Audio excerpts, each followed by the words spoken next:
பட்டமரம் துளிர்க்காதா, பாலைவனம் செழிக்காதா, கெட்ட குடி சிறக்காதா, நட்ட நடுநிசி விடியாதா, நமக்கான பொழுது நம்முடைய வாசலில் மலராதா, அதிமுக திமுக தவிர்த்து ஒரு ஆட்சி இந்த மண்ணில் உருவாகாதா என்று நீண்ட நாட்களாக நாட்டு மக்கள் மத்தியில் ஒரு ஏக்கம் இருந்தது.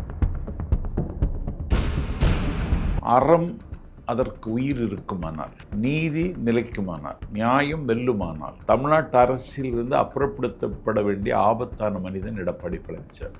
அறமே அவருக்கு கூற்றாக இந்த தேர்தலில் மாறும். ஸ்டாலின் அண்ணனுக்கு பேச்சு நான் தொடர்ந்து கேட்டுட்டு இருக்கேன். அவர் கூட பழகினமானா இதுவரைக்கும் அவர் ஒரு திருக்குறள் கோட் பண்ணது கேள்விப்பட்டிருக்கீங்க? ஒரு திருக்குறளை சொல்ல முடியுமா?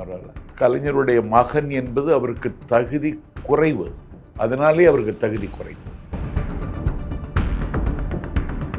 அந்த சார் யாருன்னு அன்னைக்கு கேட்டாங்களே, அண்ணா பல்கலைக்கழக. இப்போ ஒரு சார் மாட்டியிருக்காரு இதில், புதுசாக இருக்க. ஆமாம், இல்லைன்னா ஏன் இந்த தாமதம்? அதிமுகவுக்கு அப்படின்னு ஒரு உறுப்பினர்கள் இருக்காங்க, திமுகவுக்குன்னு ஒரு உறுப்பினர்கள் இருக்காங்க. தாவேக்காவுக்கான உறுப்பினர்கள் எண்ணிக்கை என்னென்ன இதுவரைக்கும் தெரியாது. யார் சொன்னால் 1,28,00,000 எழுதுங்க. 1,28,00,000. சரி, உங்களுடைய உறுப்பினர்கள் எண்ணிக்கை சரி ஃபாலோ பண்ணிகிட்டே இருக்காங்க. 1,28,00,000 பேர் இயங்கிட்டே இருக்காங்க. திமுகவில் இருக்கவங்களுக்கு கனவு என்னன்னா, தேர்தல் வராமல் இருக்கணும்னு கனவு. அவங்க தான் தேர்தல் வந்து ஜெயித்து நாங்கள் தான் மீண்டும் 2வது முறை ஆட்சி அமைப்போம் அப்படிங்கிறாங்க. நீங்கள் இப்படி தேர்தலே வரக்கூடாது அப்படிங்கிற மாதிரி சொல்கிறீங்களா? அந்த அந்த அந்த அந்த நிலைமைக்கு அவங்க முடங்கிட்டாங்க. முடங்கி போய்விட்டது திமுக. பன்றிகளின் முன்னால் முத்தை சிதற விடாதேயுங்கள், பரிசுத்தமானதே நாய்க்கு கூடாதேயுங்கள், ஆழ்விற்று பொன் வாங்கியோர் செய்த பூனை ஆந்தைக்கு கட்டி மகிழாதீர்கள், நீள்விட்ட பொன் மாளிகை கட்டி பேயினே நேர்ந்து குடியேற்றி விடாதீர்கள், செருப்புக்கு தோல் வேண்டி ஒரு செல்வ குழந்தையை கொன்று விடாதீர்கள், வழி இருக்க குழியில் விழுந்து விடாதீர்கள், கரும்பு இருக்க இரும்பை மென்று விடாதீர்கள், கனி இருக்க காயை கவர்ந்து விடாதீர்கள். தமிழக வெற்றிக் கழகம் தமிழ்நாட்டில் இருக்க வேறு யாரையும் தேர்ந்தெடுக்கிற பாவத்தை மறந்தும் செய்து விடாதீர்கள்னு நான் பேசுகிறேன்.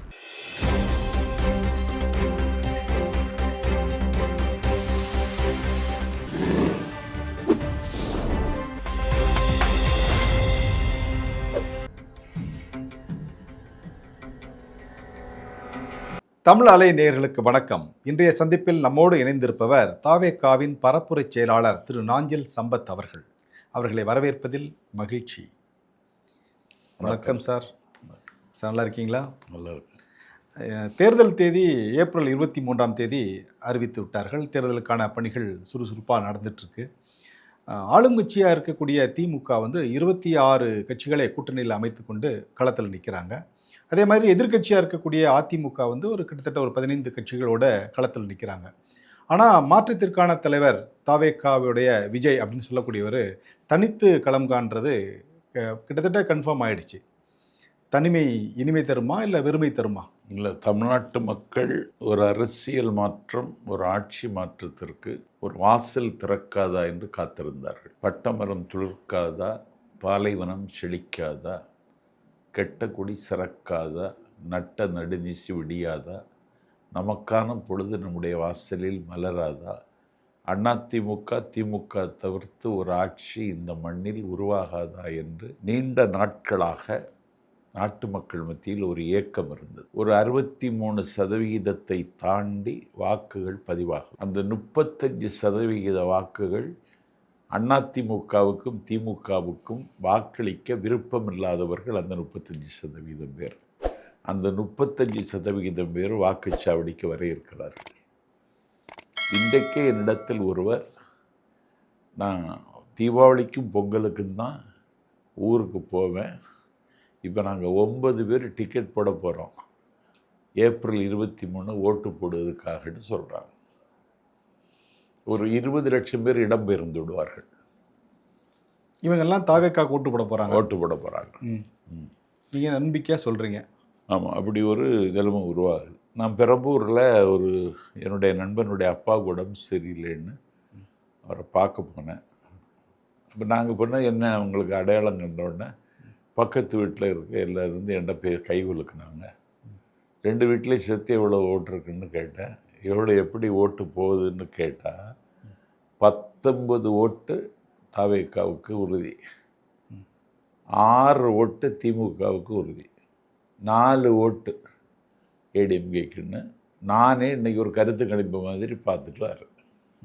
உங்ககிட்ட அப்படி தானே சொல்லுவாங்க, நீங்கள் தாவேக்கா சார்பில் வந்திருக்கீங்க, உங்கள்கிட்ட போய் நான் வந்து இல்லை அவங்க பொதுவாக நான் ஒரு ஃப்ரெண்ட்லியாக கேட்டது தான், தாவேக்கா சார்பில் கேட்டதில்லை.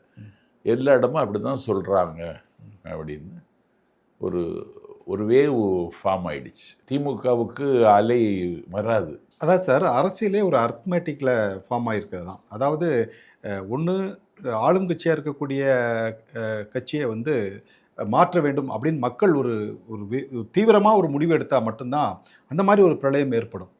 அதே நேரத்தில் ஒரு கூட்டணியுடைய பலம் இருந்தால் மட்டும்தான் இது நடக்கிறதுக்கான சாத்தியங்கள் இருக்குது, ஆளுங்கட்சியை மாற்றிட்டு அடுத்த கட்சி வர்றதுக்கான. ஆனால் இந்த எதுவுமே உங்ககிட்ட இருக்கிற மாதிரி தெரியலையே. இல்லை, ஆளுங்கட்சியை மாற்றிட்டு இன்னொரு கட்சியை கொண்டு வரணும்னா அந்த தகுதி அதிமுக இழந்து விட்டது. எப்படி சொல்கிறீங்க? அவர் எதிர்க்கட்சிக்குரிய எந்த விதமான தகுதியும் இல்லாத இந்த மனிதர் எடப்பாடி பழனிசாமி. அறம் அதற்கு உயிர் இருக்குமானால், நீதி நிலைக்குமானால், நியாயம் வெல்லுமானால், தமிழ்நாட்டு அரசியலிருந்து அப்புறப்படுத்தப்பட வேண்டிய ஆபத்தான மனிதன் எடப்பாடி பழனிசாமி. அறமே அவருக்கு கூற்றாக இந்த தேர்தலில் மாறும். அதை தவிர தமிழ்நாடை பற்றி அவருக்கு எதுவுமே தெரியலை. தமிழ்நாட்டில் இருக்கிற பெண்களின் நிலைமை, தமிழ்நாட்டில் இருக்கிற வேலையில்லா பட்டதாரிகளினுடைய நிலைமை, தமிழ்நாட்டில் வேளாண்மை செய்யக்கூடிய மக்களினுடைய நிலைமை, எதுவுமே எந்த தரமும் இல்லாமல் ஒருவர் தமிழ்நாட்டில் எதிர்க்கட்சி தலைவராக இருக்கிறார். சட்டமன்றத்தை கூட அனுபவிக்கணும். அதை சட்டமன்றம் ஒரு தமிழ் மன்றம் மாதிரி பொலிவு பெற வேண்டும். அண்ணா முதலமைச்சராக சட்டமன்றத்துக்கு போகிறார். காங்கிரஸ் கட்சி அதிர்ச்சி அடைந்து விட்டது. அண்ணா அந்த இடத்துக்கு வருவார்னு காங்கிரஸ் நினைக்கல, அண்ணாவே நினைக்கல. எதிர்க்கட்சியாக வேண்டும் என்றதான் நினைச்சார். ஆமாம், மக்கள் முடிவெடுத்துட்டாங்க. அண்ணா முதலமைச்சராக உள்ளுக்கு போகிறாரு. அதில் அதிர்ச்சியில் இருந்த காங்கிரஸ் எம்எல்ஏ சட்டமன்றத்தில் எழுந்து நின்று நாடோடிகளெல்லாம் நாடாள வந்து விட்டார்கள் அப்படின்னு அண்ணாவை பேசிட்டார். இன்றைக்குன்னா அடி நடக்கும். அண்ணா மெல்ல எழுந்து, இதுதான் ஜனநாயகத்தினுடைய மாண்பு, நாடோடிகளை நாடாள வைத்துவிடும். ஆனால் இங்கே ஒரு அதிசயம் நடந்திருக்கிறது, நாடாண்டவர்களை நாடோடிகளாக்கி விட்டதுன்னார். அதுக்கு பேர் அடுத்த வாரத்தை சொல்ல முடியலை. அப்படி அண்ணா பதில் சொல்வார், கலைஞர் பதில் சொல்வார். இப்போ வந்து ஆளுங்கட்சியும் அந்த தகுதி இழந்துடுச்சு. அது ஒரு சபை மாதிரி, அந்த பேரவைத் தலைவருக்கு அந்த தகுதி இல்லை. நீங்கள் கடந்த முறை பேட்டி கொடுக்கும்போது ஒரு விஷயம் சொன்னீங்க, திமுக வந்து 26 கட்சிகளோட கூட்டணியில் இருக்குன்னு சொன்ன உடனே நீங்கள் ஒரு விஷயம் சொன்னீங்க, இந்த மாதிரி அந்த கட்சியினுடைய பெயரை அண்ணன் ஸ்டாலின் சொல்லிட்டாருன்னா நான் தற்கொலை செஞ்சுக்கிறேன், நிர்வாணமாக நடந்துக்கிறேன் அப்படிங்கிற மாதிரிலாம் நிறைய வார்த்தைகள் பிரயோகம் பண்ணீங்க. அவருக்கு இதை சொல்கிறதுல அவருக்கு என்ன தயக்கம்? அவர் அதாவது நீங்கள் ஏன் இவ்வளோ பெரிய சவால் அவருக்கு கொடுக்குறீங்க? நான் இன்னைக்கு ஒன்று சொல்கிறேன், அந்த 26 கட்சிக்கு பேரை மட்டும் இல்லை, அந்த 26 கட்சிக்கு தலைவர் பேரையும் சேர்த்து சொல்லட்டும். சொல்ல முடியாது அவரால். ஒரு அதாவது கலைஞர் கருணாநிதியுடைய மகன் அவர். ஆமாம், பேச்சாற்றல் மிக்க ஒரு தலைவருடைய வாரிசு அவரை சொல்ல முடியாது. நீங்கள் எப்படி சொல்கிறீங்க? இதெல்லாம் ஒரு சவாலா? இல்லை, ஸ்டாலின் அண்ணனுக்கு பேச்சை நான் தொடர்ந்து கேட்டுட்ருக்கேன். அவர் கூட பழகணுமானா இதுவரைக்கும் அவர் ஒரு திருக்குறள் கோட் பண்ணது கேள்விப்பட்டிருக்கீங்க? ஒரு திருக்குறளை சொல்ல முடியுமா அவரால்? அதுதான் 5 ஆண்டு காலம் ஆட்சி சக்ஸஸ் அதிகாரத்தில் இருந்துட்டார். அதற்கான விலை அவர் கொடுத்துருக்கார். நான் அதை குறைத்து மதிப்பிடலை. ஒரு 50 ஆண்டு கால அனுபவம். கலைஞருடைய மகன் என்பது அவருக்கு தகுதி குறைவது, அதனாலே அவருக்கு தகுதி குறைந்தது. அவர் பண்ணுற சர்வீஸுக்கு, அவருடைய கடின உழைப்புக்கு, அவருடைய கண்காணிப்புக்கு இதெல்லாம் கொடுக்க வேண்டியது தான். ஆனால் தமிழ்நாட்டினுடைய நிர்வாகம் இன்னைக்கு நிர்வாணமாகிவிட்டது. டோட்டலி பிரேக் டவுன் இந்த அரசு. அதை எப்படி சரி பண்ணணும்னு அவருக்கு தெரியலை. முதல்ல ஒரு பொறுப்பு டிஜிபியை போட்டு காலம் தள்ளுவது என்பது, இது அரசியலில் யாரும் செய்ய மாட்டாங்க. இது ஒரு பொறுப்பு டிஜிபி போட்டதுனால தமிழ்நாட்டினுடைய காவல்துறை தன்னுடைய ஆன்மாவை இழந்து விட்டது. இவங்களுக்கு இப்போ என்னென்னா, பிரச்சனை திசை திருப்புவதற்கு என்ன செய்யலான்னு பார்த்துட்டு, எந்த பந்தை உதைக்கலான்னு பார்த்துட்டு இப்போ தாவேக்காவை வதிச்சிட்ருக்காங்க. வேடநத்தம் என்கிற கிராமத்தில் விளாத்திக்குளத்துக்கு அருகில் ஒரு +2 படிக்கிற மாணவி எவ்வளோ மோசமான நிர்வாகம்னு பார்த்துக்கிடுங்க. கழிவறையில் வீட்டில் நிறைய ஊரில் இதுதான் நிலவரம். நான் இந்த கோவில்களுக்கு பட்டிமன்றத்துக்கு போவேன், அந்த பகுதிக்கெல்லாம் போகும் பொழுது அந்தி சாகிற வேளையில் என் கார் அந்த ஊருக்கு புறப்படுகிற பொழுது சாலை ஓரத்தினுடைய இரு மருங்கிலும் தாய்மார்கள் மலஜலம் கழித்து கொண்டிருப்பார்கள். காரின் வெளிச்சம் ரோட்டில் விழுந்த உடனே சேலையை அப்படியே தூக்கிட்டு எழுந்து நிற்பாங்க. என்ன ஒரு கொடுமையான செயல். ஆமாம், இன்னும் தமிழ்நாடு இப்படி இருக்கிறது. இப்படி உடஞ்சி நொறுங்கிடுவேனா. அந்த கார் போனதுக்கு பிறகு அவங்க உட்காருவாங்க. இது தமிழ்நாட்டில் இருக்கிற நிலைமை. அதில் இந்த விளாத்திக்குளம் அந்த பகுதியெல்லாம் இப்படி தான் இருக்கும். நாகலாபுரம், புதூர், இந்த பகுதியெல்லாம் அப்படி தான் இருக்கும். அப்போ ஒரு வீட்டிலேயே கழிவறை இல்லாத சூழலில் நல்ல படிக்கிற மாணவி நான் கழிவறைக்கு வெளியே போயிட்டு வரேன்னு சொல்லிட்டு போகணும்போது இன்னைக்கு 7 நாளாக சம்பந்தப்பட்ட குற்றவாளியை ஏன் கைது செய்ய முடியலை? அதாவது கரூரில் நடைபெற்ற சம்பவத்தையும் இதையும் ஒரு ஒருங்கிணைத்து பேசுகிறாங்க. பார்த்திங்கன்னா நிறையா ஒரு டாக் வருது. அதாவது கரூரில் நடைபெற்ற சம்பவத்தில் இரவோடு இரவாக 41 பேரை பிரேத உடல்கூறு பரிசோதனை செய்ய முடிந்த இந்த அரசிற்கு விளாத்திக்குளத்தில் இறந்த ஒரு மாணவியை 4-5 நாட்கள் ஆகியும் உடல்கூறு பரிசோதனை செய்ததுக்கு உங்களால் முடியலையே அப்படிங்கிற ஒரு கேள்வி எழுது. இது எப்படி பார்க்குறீங்க? இல்லை, அது கரூரில் அவங்க செய்தது அயோக்கியத்தனம். மாலை 6 மணிக்கு பிறகு உடற்கூறு ஆய்வு செய்யக்கூடாது என்பது சட்டம், நாம்ஸ். அதை அன்னைக்கு அவங்க அதை அத்துமீறினாங்க, அதை பின்பற்றலை. சரி, ஒரு அரசாங்கம், ஒரு முதலமைச்சர் நினச்சா என்ன வேணாலும் பண்ணலாம். அந்த முதலமைச்சருக்கு அதிகாரத்தில் அது ஒன்று பண்ணிடுங்க, பிரச்சனை ஆகிடக்கூடாதுங்கிறதுக்காக இரவோடு இரவாக பண்ணுன்னு சொன்னான். இப்போ நான் என்ன சொல்கிறேன், குற்றவாளியை கண்டுபிடிப்பதற்கு ஏன் இந்த தாமதம்? இதில் யார் சம்பந்தப்பட்டிருக்கா? அந்த உண்மை எப்போது வெளியே வரும்? அந்த சார் யாருன்னு அன்னைக்கு கேட்டாங்களே, அண்ணா பல்கலைக்கழகத்தில். இப்போ ஒரு சார் மாட்டியிருக்காரு இதில், புதுசாக இருக்க. ஆமாம், இல்லைன்னா ஏன் இந்த தாமதம்? யார் அந்த சார்? யாராவது இருக்கும். காவல்துறை செயலிழந்து விட்டதா கருதுறீங்களா? செயலிழந்து விட்டது. இவ்வளோ ஒரு தீர்க்கமான ஒரு சம்பவம் நடந்திருக்கு, ஆனால் இன்னும் அக்யூஸ்டை கைது செய்ய முடியலையே. கைது செய்ய முடியலை.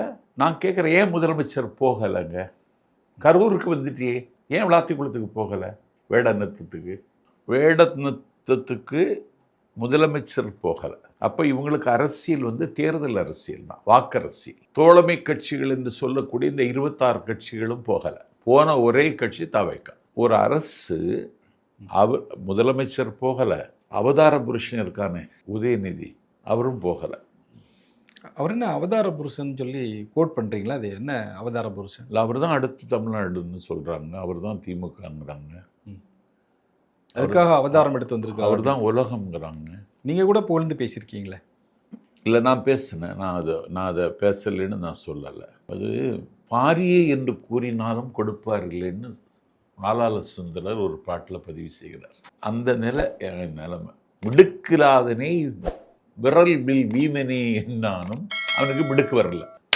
எந்த துடிப்பும் உணர்ச்சியும் இல்லாத ஒரு பயலை வீமன்னு நான் சொன்னாலும் அவனுக்கு உணர்வு வரலையே. கொடுக்கிலாதானை பாரியை என்று கூறினும் கொடுப்பார் இல்லை. இந்த பயலை இப்படி சொன்னாலாவது அவன் தேர்வானான்னு நான் பார்த்து தான் பேசணும். அதனால் என் மேலே சார்ஜ் வைக்காதீங்க. இல்லை, நீங்கள் அம்பத்தூரில் அவருடைய பிறந்தநாள் கூட்டத்தில் பேசும்போது, குயில்களே கூவாதீர்கள், கூவுங்கள், குயில்களே கூவுங்கள், மயில்களே அகவுங்கள், பாடும் பறவைகளே பாடுங்கள், ஓடும் மேகங்களை உறக்க சொல்லுங்கள். இதெல்லாம் என் பாணிங்க. இதெல்லாம் தமிழ்நாட்டில் யாருக்கும் வராது. அதுதான் என்னுடைய கடைசி கூட்டம். அண்ணன் உதயநிதியின் பிறந்த நாள். ஆமாம், அதுதான் எனக்கு கடைசி கூட்டம். கடைசி கூட்டம்னு தெரிஞ்சுதான் போனேன் நான். அப்போ ஒரு அரசு விழிப்போடு இல்லை, அரசுக்கு அவேர்னஸ் இல்லை, வாக்கரசியில் இருக்கிறதுனால அவருக்கு முதலமைச்சருக்கு போக நேரம் இல்லை. இந்த கூட்டணியே இன்னும் அது சரியாக வரல. நம்மெல்லாம் 26 கட்சிகள் கூட்டணி எல்லாம் சொல்லிட்டு இருக்கோம். ஆனால் இந்த கூட்டணி இன்னும் ஒரு வடிவம் பெறவே இல்லை. பெறாது. ஏன் பெறுவதற்கு வாய்ப்பு இல்லை. தவேக்கோட வராங்களா? இன்னைக்கு தான் கம்யூனிஸ்ட் முடிச்சிருக்காங்க 5 தொகுதியை. முடிச்சாச்சா? ஆமாம், சிபிஐ முடிச்சிருக்காங்க. சிபிஐ முடித்தாங்க. சிபிஐ மாதிரி சிபிஎம் இருக்காது. சிபிஎம் மாதிரி சிறுத்தைகள் இருக்க மாட்டாங்க. சிறுத்தைகள் பதுங்கி தானே இருக்காங்க. ஆமாம், சிறுத்தைகள் பதுங்கிட்டு தான் இருக்காங்க. இதை முடிக்கிறதுக்கு முன்னாடி தேர்தல் முடிஞ்சிடும். அதுதான் அவங்க நிலவரம். இங்கேயும் அப்படி தான் நிலவரம். அதிமுகவிலையும் அமித்ஷா என்னெல்லாமோ பண்ணி பார்க்குறாரு. யாரை? தவேகா விஜயவா கூட்டணிக்கு கொண்டு வரணும்னு பார்த்தாரு. எடப்பாடி பழனிசாமிகிட்ட 55 தொகுதியை கேட்டிருக்காங்க பிஜேபி தரப்பில். 55 தொகுதியும் அதிமுக தொகுதியை கேட்குறாங்க எடப்பாடியை. அதனால் ஒரு ஒரு பெரிய வெற்றிடம் தமிழ்நாட்டுக்கு வந்துட்டு அதை இட்டு நிரப்புவதற்கு வந்திருக்கிற தலைவராக எங்கள் தலைவர் இப்பொழுது விஸ்வரூபம் எடுத்திருக்கிறார். டெல்லியில் போட்டியிட்டாலும் ஜெயிப்பார். பெரம்பூரில் இல்லை, டெல்லியில் போட்டியிட்டாலும் ஜெயிப்பார். அப்படி அவருக்கு ஒரு மாசு வந்திருக்கு. இதெல்லாம் வந்து ஒரு ஒரு எக்ஸ்ட்ரா கிரியேட் பண்ணுற மாதிரி இல்லை.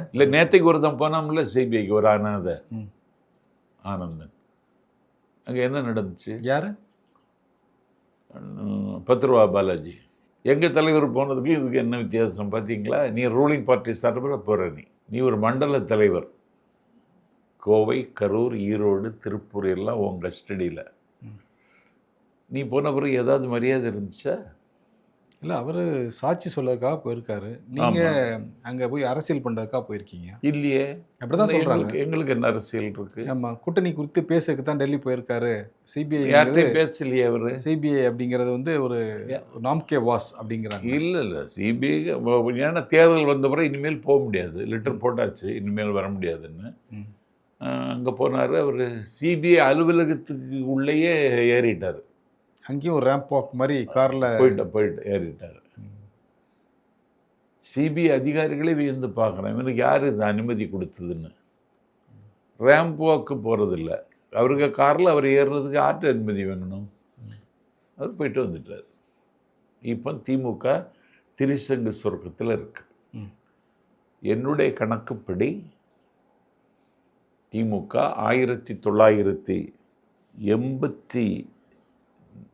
1984 மாதிரி வரும். 2 தொகுதியில் தான் ஜெயிக்க அப்படிதான் இருக்கு. தானாக ஒரு தாவி வருகிற புள்ளி மானை போல பொங்கி எழுகிற கூட்டம் தாவியக்காவுக்கு மட்டும்தான். சரி சார், நீங்கள் எப்படி சொல்கிறீங்க? ஒரு யதார்த்தமான ஒரு கேள்வி கேட்குறேன் சார். அதாவது அதிமுகவுக்கு அப்படின்னு ஒரு உறுப்பினர்கள் இருக்காங்க, திமுகவுக்குன்னு ஒரு உறுப்பினர்கள் இருக்காங்க. தாவேக்காவுக்கான உறுப்பினர்கள் எண்ணிக்கை என்னென்ன இதுவரைக்கும் தெரியாது. யார் சொன்னால் 1,28,00,000 எழுதுங்க. 1,28,00,000. சரி, உங்களுடைய உறுப்பினர்கள் எண்ணிக்கை சரி ஃபாலோ பண்ணிகிட்டே இருக்காங்க. 1,28,00,000 பேர் இயங்கிட்டே இருக்காங்க. அப்போ யார் வெற்றி பெறுவார்னு நினைக்கிறீங்க? கனவை சொல்லுங்கன்னு சொன்னாலாம். ஆமாம், அது உங்ககிட்ட நான் கேட்கணும்னு நினச்சிட்டு இருந்தேன். சர்ச்சைகளுக்கு வந்து பெயர் பெற்ற விஷயங்களில் இப்போ கனவுகளை சொல்லுங்க அப்படின்னு. ஏற்கனவே அதிமுகவுடைய முன்னாள் அமைச்சர் திரு சி.வி. சண்முகம் அவர் ஒரு மேடையில் பேசும்போது சொன்னார், உங்களுடைய கனவுகளை சொல்லுங்கன்னு முதலமைச்சர் கேட்குறாரு. என்னுடைய கனவு ஒரு குறிப்பிட்ட நடிகையினுடைய பேரை சொல்லி சொன்னார். இது என்ன முதலமைச்சர் வந்து கனவுகளை சொல்லுங்கிற சொன்னால் எல்லோரும் விமர்சிக்கிறாங்களே, என்ன விஷயம்? இல்லை, காந்திக்கு பிர்லா ஒரு கடிதம் எழுதினார். நேற்று நான் ஒரு கனவு கண்டேன், என்னுடைய கனவில் நீங்கள் வந்தீர்கள். இந்தியாவினுடைய சுதந்திர போரை நடத்துவதற்கு காசு வேண்டும் என்று கேட்டீர்கள். நீங்கள் எவ்வளவு என்று கேட்கவில்லை. அதனால் இந்த கடிதத்தோடு ஒரு பிளாக் செக் அனுப்பி வைத்திருக்கிறேன். ஃபில்லப் செய்து இந்தியாவினுடைய சுதந்திர போரை நடத்துங்கள்னு காந்திக்கு பிளாக் செக் அனுப்பினான் பிர்லா. காந்தி காசு எடுத்துட்டார். எவ்வளவு எடுத்தாருன்னு தெரியாது, இதுவரைக்கும் தெரியாது. அதனால்தான் நாளைக்கு இந்தியா விடுதலை பெற்றால் பிர்லா போன்ற முதலாளிகளின் ஆதிக்கம் இருக்கும்னு காந்தி நம்பி தான் காந்தி அவர்கள் பதவியை பற்றிய பக்கமே வரல. விடுதலை பெற்ற இந்தியா பிர்லா வீட்டு வாசலில் தான் கூர்க்கா வேலை பார்க்க வேண்டிய நிலைமை வரும். நேற்றைக்கு பிர்லா, இன்னைக்கு அத்தானி, அம்பானி. அதனால் கனவுகளுக்குன்னு ஒரு வலிமை இருக்குது. இப்போ அண்ணன் ஸ்டாலின் கனவை சொல்லுங்க அப்படின்னு சொன்னால் மக்கள் அண்ணன் சி.வி. சண்முகம் அவருக்கு இப்படி ஒரு கனவு இருக்குது. இல்லை, ஒவ்வொருத்தருக்கும் ஒரு கனவு இருக்கு. அது மாதிரி அவர் கனவை ஓப்பனாக சொல்லியிருக்கிறாரு. ஒவ்வொரு கனவு இருக்குது. இப்போ திமுகவில் இருக்கவங்களுக்கு கனவு என்னென்னா தேர்தல் வராமல் இருக்கணும்னு கனவு. அவங்க தான் தேர்தல் வந்து ஜெயித்து நாங்கள் தான் மீண்டும் 2வது முறை ஆட்சி அமைப்போம் அப்படிங்கிறாங்க. நீங்கள் இப்படி தேர்தலே வரக்கூடாது அப்படிங்கிற மாதிரி சொல்கிறீங்களா? அந்த அந்த அந்த அந்த நிலைமைக்கு அவங்க முடங்கிட்டாங்க. முடங்கி போய்விட்டது திமுக. நீங்கள் இப்போ அறிவாலயத்துக்கு போகிறீங்க, ஒரு மயான அமைதி அங்கே நிலவும். அதான் தினந்தோறும் திருவிழா மாதிரி நடந்துட்டு இருக்க சார் அங்கே. இப்போ போய் பாருங்க.